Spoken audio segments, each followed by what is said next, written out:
हैं कोलीलिथियासिस के बारे में। कोलीलिथियासिस टॉपिक के अंदर हम लोग इसकी डेफिनेशन, टाइप्स और साइन एंड सिम्टम्स और pre and post operative nursing care के बारे में बात करेंगे। अगर आपको इस टॉपिक की पीडीएफ चाहिए तो आप हमारे चैनल नर्सिंग लाइब्रेरी पे जाकर इसको डाउनलोड कर सकते हैं। वहाँ पर हमने ऐसी ही और भी पीडीएफ्स को अपलोड किया है जो कि आपको कम टाइम में ज़्यादा से ज़्यादा टॉपिक का रिवीजन करने में हेल्प करेगी। स्टार्ट करते हैं कोलीलिथियासिस की डेफिनेशन से।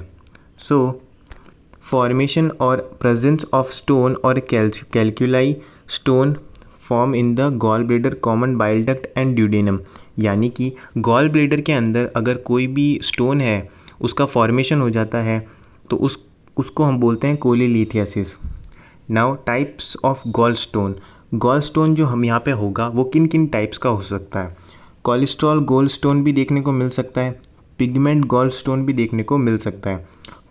कोलेस्ट्रॉल गोल स्टोन जो होता है वो कंटेन 50% कोलेस्ट्रॉल बाय वेट के अकॉर्डिंग उसमें 50% कोलेस्ट्रॉल देखने को मिलता है। और जो पिगमेंट गोल स्टोन होता है वो बाइल पिगमेंट से मिलकर बना हुआ होता है। नेक्स्ट हम लोग बात करेंगे क्लिनिकल मैनिफेस्टेशंस की। यहाँ पर क्या क्या साइन एंड सिम्टम्स देखने को मिलते हैं कोलीलिथियासिस के अंदर। पेन और discomfort in the upper right quadrant of the abdomen. बहुत ज़्यादा पेन और डिस्कम्फर्ट देखने को मिलेगा अपर राइट क्वाड्रेंट के अंदर। अपर राइट क्वाड्रेंट कौन सा होता है ये आपको इस इमेज के अंदर देखने को मिल रहा होगा, ये वाला। यहाँ पर बहुत ज़्यादा पेन पेशेंट को फील होगा। नेक्स्ट अगला जो सिम्टम है वो है abdominal swelling and distension.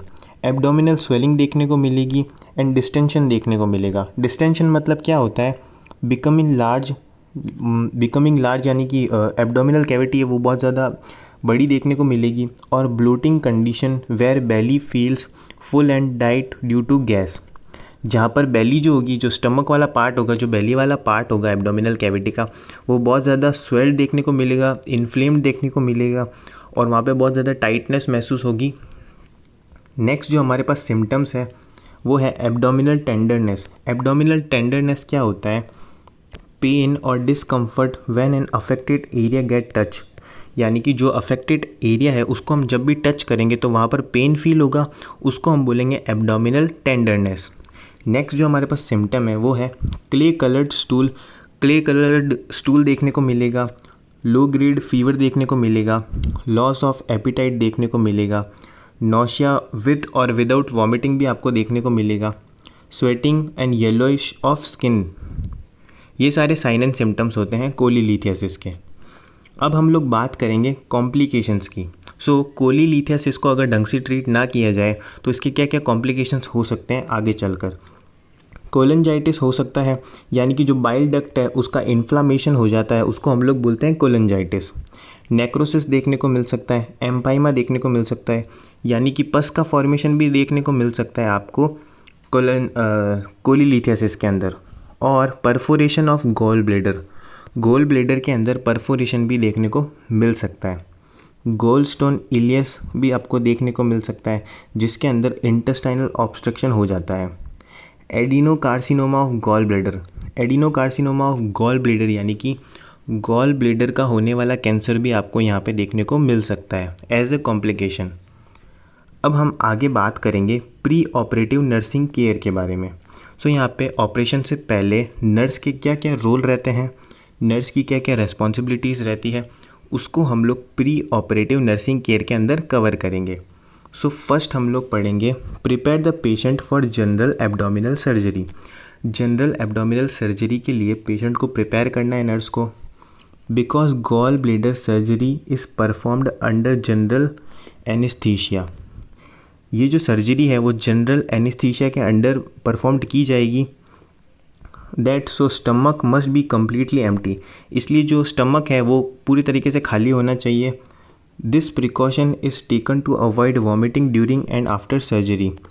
Stomach जो है वो खाली या एम्प्टी होना ज़रूरी है क्योंकि ऑपरेशन के दौरान और ऑपरेशन के बाद जो वॉमिटिंग है वो रोकी जा सके।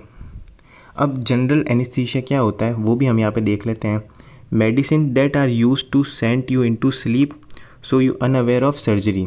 ऐसी मेडिकेशंस जो पेशेंट को सुला देती है और क्या अनकॉन्शियस कर देती है ताकि उसको सर्जरी फील ना हो, उनको बोलते हैं हम लोग जनरल एनेस्थीसिया। नाउ नेक्स्ट हम बात करते हैं अगले पॉइंट की। Nothing may be taken by mouth after midnight and smoking is inhibit. मतलब सर्जरी के एक दिन पहले नाइट में पेशेंट को कोई भी डाइट प्रोवाइड नहीं करानी है और स्मोकिंग जो है वो पूरी तरीके से बंद होनी चाहिए। Next, blood thinning medications including aspirin, जो खून को पतला करने वाली मेडिकेशंस होती है जैसे कि एस्पिरिन मस्ट बी डिसकंटिन्यूड, उन्हें रोक दिया जाना चाहिए सेवरल डेज, उन्हें सर्जरी से कुछ दिन पहले ही रोक देना चाहिए क्योंकि the operation to avoid excessive bleeding during the procedure, ताकि ऑपरेशन के प्रोसीजर के दौरान कम से कम ब्लीडिंग देखने को मिले। Pre operative test are usually ordered and completed few days before the surgery. जो भी प्री ऑपरेटिव टेस्ट होते हैं उनको सर्जरी से कुछ दिन पहले ही कंप्लीट कर देना चाहिए, ये नर्स का रोल रहता है। And intravenous IV is started for fluid and medication, fluid और मेडिकेशंस को एडमिनिस्टर करने के लिए आईवी रूट इस्टेब्लिश कर देना चाहिए नर्स को। The anaesthesia is administered in the operating room, जो ऑपरेशन रूम होगा वहाँ पे एनेस्थीसिया को एडमिनिस्टर करना है। अब हम लोग बात करेंगे पोस्ट ऑपरेटिव नर्सिंग केयर के बारे में। सर्जरी कंप्लीट होने के बाद नर्स के क्या क्या रोल रहते हैं उनके बारे में हम लोग बात करेंगे। Patient taken to the post anaesthesia care unit to recover from anaesthesia, anaesthesia से रिकवर कराने के लिए पेशेंट को जो PACU यूनिट होती है उसके अंदर एडमिट किया जाता है। Recovery from open surgery is not rapid, जो ओपन सर्जरी की गई होगी उससे जो रिकवरी है वो जल्दी नहीं होगी। पेशेंट एक्सपीरियंस पेन, पेशेंट को यहाँ पर बहुत ज़्यादा पेन फील होगा। Site and necrotic pain reliever is usually required for the first 2 days, पहले के 2 दिन जब होंगे ऑपरेशन के बाद वहाँ पे नार्कोटिक पेन रिलीवर पेशेंट को देनी पड़ेगी ताकि पेशेंट को कम से कम पेन जो है वो महसूस हो। The patient may not be able to eat until the morning after surgery, मतलब जैसे ही सर्जरी होगी उसके अगले दिन पेशेंट जो है वो इस कंडीशन के अंदर नहीं होगा कि वो जो फूड इंटेक कर सकें। Patient are usually able to get out of the bed by next morning.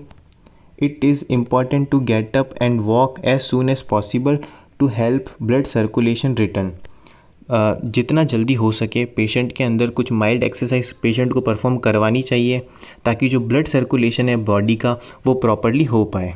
Normal and to avoid complication such as blood clot, और साथ ही साथ एक्सरसाइज करने की वजह से ब्लड क्लॉट को भी अवॉइड किया जा सकता है। Monitor the level of consciousness का जो लेवल है उसे मॉनिटर करते रहना है। Skin colour and surgical dressing को भी मॉनिटर करते रहना है। Provide safe and comfortable position, safe और कंफर्टेबल पोजीशन प्रोवाइड करानी है पेशेंट को। Encourage patient to do passive and active exercises and maintain hygiene maintain करनी है, पेशेंट को एक्सरसाइज परफॉर्म करवानी है। वाइटल साइंस को जो है हर 6 घंटे के अंदर असेस करते रहना है। जितनी भी मेडिकेशंस फिजिशियन ने दी है उन सबको एडमिनिस्टर करना है और उनके जो भी डोज है, जो भी उनके अमाउंट है, जितना अमाउंट में आपको जो मेडिसिन है वो एडमिनिस्टर करनी है उनके डोज को डबल चेक करते रहना है। पेशेंट को इनकरेज करना है कि वो डेली लिविंग एक्टिविटीज़ के अंदर पार्टिसिपेट करें। इसी के साथ उसको साइकोलॉजिकल सपोर्ट भी प्रोवाइड कराना है। सो आई होप आपको कोलीलिथियासिस समझ आया होगा। समझ आया तो प्लीज़ वीडियो को लाइक, शेयर एंड सब्सक्राइब। और अगर आपको इस टॉपिक की PDF चाहिए तो आप हमारे चैनल नर्सिंग लाइब्रेरी पे जाकर इसको डाउनलोड कर सकते हैं। वहाँ पे आपको बहुत सारी PDF मिलेगी जो कि आपको कम टाइम में रिवीजन करने में हेल्प करेगी। Thank you.